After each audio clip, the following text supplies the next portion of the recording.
So recently, if you didn't know, I got a new computer.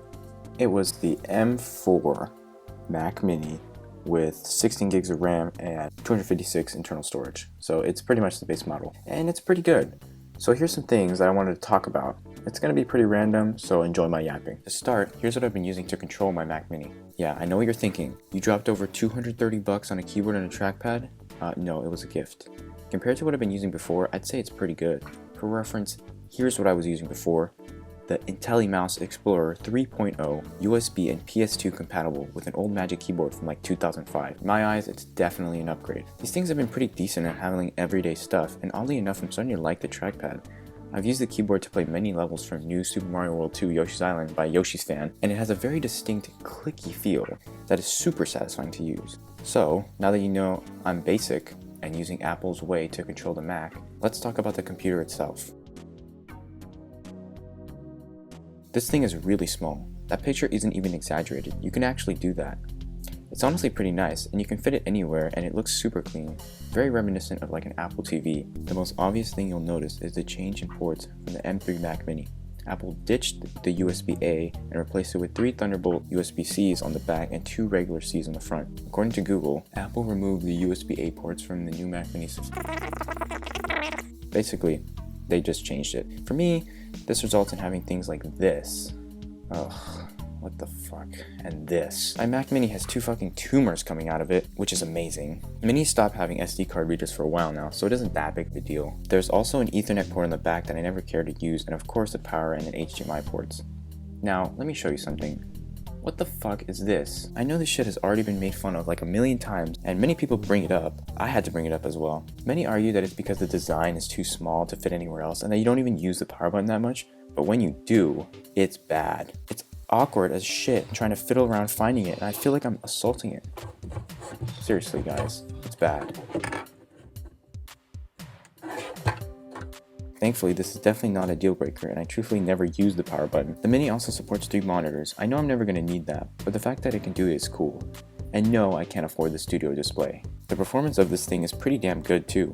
The M4 is better than something like a Chromebook, and it can obviously do everything I was doing previously on this channel. I can play nearly any retro system you can possibly think of. I was even able to run 3DS, PS2, and Nintendo Switch with little issues. My channel never has newer intensive games, so the fact that Macs are limited in PC gaming is not an issue for me. For what I call light gaming, the Mac Mini can, to no one's surprise, do it with ease. I remember using the Chromebook to record a fucking Game Boy Color game and it would lag to shit. I guess I shouldn't expect much using a computer that can run at best 3 Google Docs tabs. Anything better feels like a miracle, especially this powerful ass computer. Now I'm obviously not a super professional YouTuber who has expensive equipment and softwares to make videos really nice. I'm gonna take other people's word and say that video editing on this thing works well. Honestly, if you're buying a Mac, that's what I expect most people to use it for, to take advantage of its performance. But if you're like me, iMovie and QuickTime Player is all you really need. The storage on the base model is just okay. 256 gigs isn't that much, but you can always get an external hard drive or something to upgrade without paying for the ridiculous upgrades by Apple. Again, for what I need, 256 gigs is good enough. Now, let me show you my personal Mac. If you're an avid Mac user, you might be thinking, what the fuck is this? Honestly, I don't blame you. This is definitely not the way Apple intends for you to have your desktop. It should almost be empty. This is not a Windows PC. However, I originally did this because I was sick of using the dock or Spotlight searching for apps. This was before I had an Apple official keyboard, so no mission control launchpad. It was easier for me to just hot corner and click on an app. Now that I have a real Apple keyboard, it's a lot easier to find apps with like one key. Even though Apple removed the launchpad key from newer Macs, the trackpad gestures work just as well. So, now that I'm making this video, I'll get rid of these stupid aliases and clear the desktop.